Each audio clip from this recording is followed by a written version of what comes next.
Il fera une consultation. Gilles Proulx. Plus ça change, plus c'est pareil. Richard Martineau. Vous devez être content de ça, vous. Tout continue, Madame la Marquise, il n'y a pas de problème. La rencontre Proulx-Martineau. On a affaire à une société qui a été élevée dans la ouate-ouate.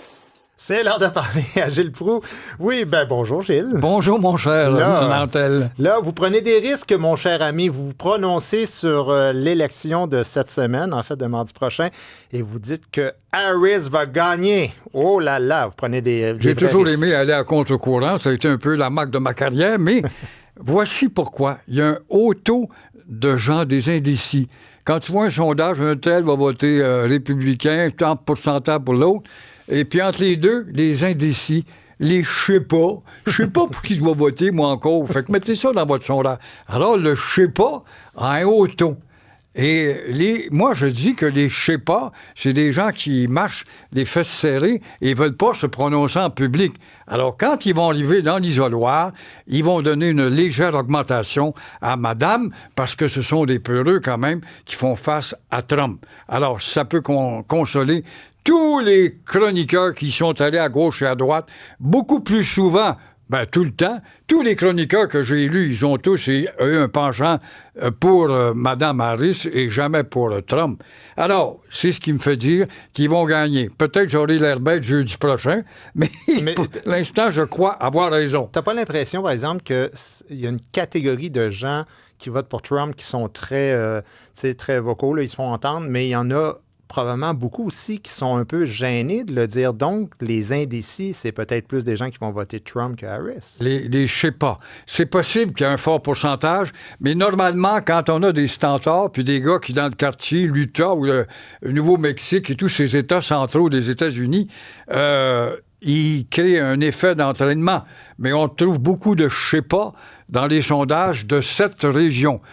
Les démocrates, dans le fond, il y a deux pays aux États-Unis, il y a deux États-Unis, mais les démocrates, les intellectuels, plus sensibles à la politique sociale, économique, on les voit le long de la côte d'Angleterre et le long de la côte californienne, San Francisco et puis à peu près toutes les villes le long de la côte.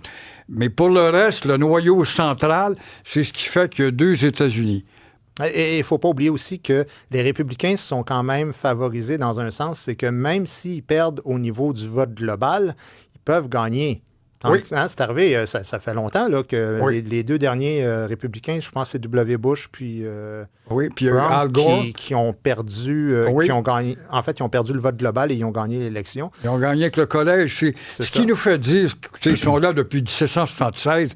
Cette damnée constitution se doit d'être rafraîchie. Moi, je trouve encore, ça peut être un colonisé britannique, mais le système britannique est le meilleur. Un vote universel. Tu as eu 2 500 000 votes, puis l'autre a eu 3 millions. C'est bien dommage, mais c'est celui qui a gagné 3 millions. Mais ça donne un peu plus de pouvoir aux petits États aussi qui peuvent se sentir ça. Il y a une proportion, un souci d'expression démocrate. On aurait pu se rencontrer par hasard parce que je suis allé voir le magnifique film de Conclave. Ah, je suis content de t'entendre dire ça. Et c'était magnifique. Et là, je vois que tu veux me parler de ça. J'espère que tu l'as aimé autant que moi. Ah oui, je suis allé le voir 2 fois. Ah oui, OK. La première fois, j'avais mon oreillette. J'avais pas mon oreillette. J'ai pas entendu 25% du film. Ça a-tu fini avec le même pape les 2 fois? Oui, et les mêmes problèmes, mais qui sont plus clairs. Et c'est tellement frustrant. Je me suis dit, je vais y retourner avec mon oreillette que j'ai ici. Vous voyez pourquoi j'ai pas les écouteurs, là? J'entends. Et c'est un film qui va avoir une réputation de meilleur film depuis ces 20 dernières années. Pas longtemps que Hollywood n'a pas eu un classique qui rallie le monde entier à distribuer des millions de films dans les salles du globe terrestre et de voir dans ce conclave des acteurs hors pair. Je pense à Mme Rossellini, qui est la mère supérieure, qui affronte le chef du conclave. Il y a des dialogues. C'est ça, c'est pas un énorme rôle, mais c'est très puissant dans le film, les ce rôle-là. expressions, les bouts de phrase, le visage, le protocole, la manière que dans le réfectoire, elle place les objets. C'est là qu'on voit l'apport de l'Église catholique qui a introduit la démocratie, si on veut, un peu plus raffinée. On doit beaucoup à l'Église catholique, on doit la civilisation des barbares, n'oublions pas.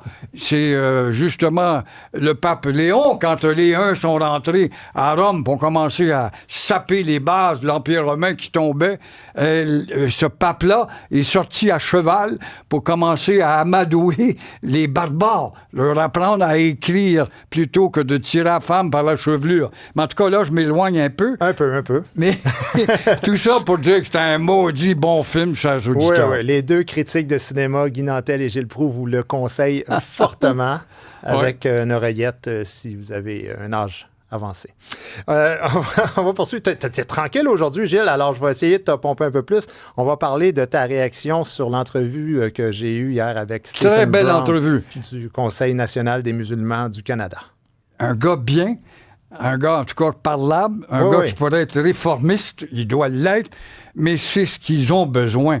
Quand tu vois, on a des catholiques ici, il faut aller à l'oratoire pour comprendre combien la communauté vietnamienne a un fort pourcentage de catholiques qui pratiquent. Il n'y a pas de répercussions, puis on n'aime pas ça ou on n'aime pas ci. Même chose pour les hispanos qui sont fidèles. Je dis l'oratoire, ça peut être d'autres églises également. Et nous autres, où on y va moins, les vieux y vont encore, mais on a subi peut-être trop de réformes. Mais ça démontre que ces religions-là sont plus dociles et s'inscrivent dans le mouvement civique de la société. La même chose, comment se fait qu'on n'a pas de problème avec les bouddhistes? Bouddha, c'était un enfant de riche, puis qui a vu la misère en dehors de son château, et puis qui est rentré dans la population, puis après quoi il a créé une nouvelle, c'est pas une religion, c'est une philosophie des hauteurs pour t'éloigner de la chienlit, de la bouderie, de la niaiserie, de la violence, etc., de l'injustice. Mais c'est un mouvement philosophique passif.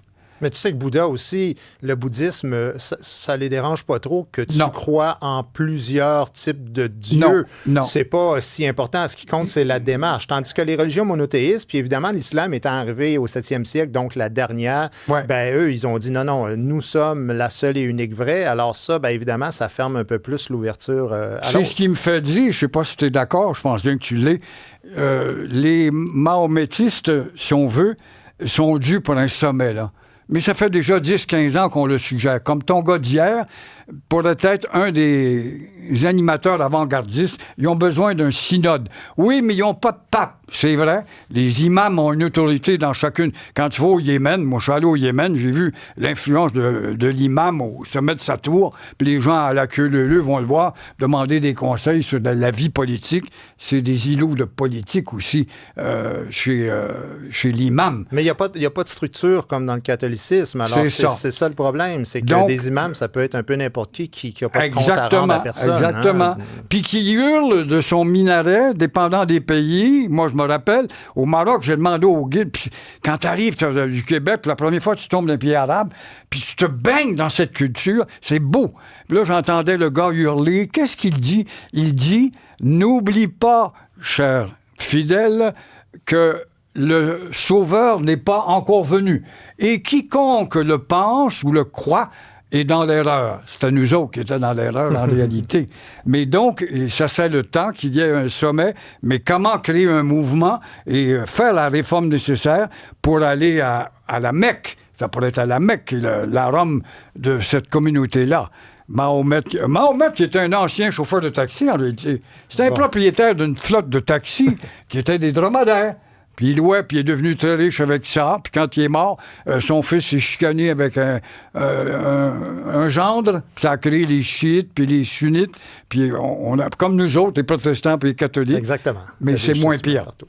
Oui, écoute, Gilles, merci pour cette histoire un peu brève et résumée de l'islam. C'est tout le temps qu'on avait aujourd'hui. Merci. C'est toujours un plaisir. Mais tout ce qui est bon est trop court. Oui. C'est comme un dessert. Merci. Bye-bye. Salut.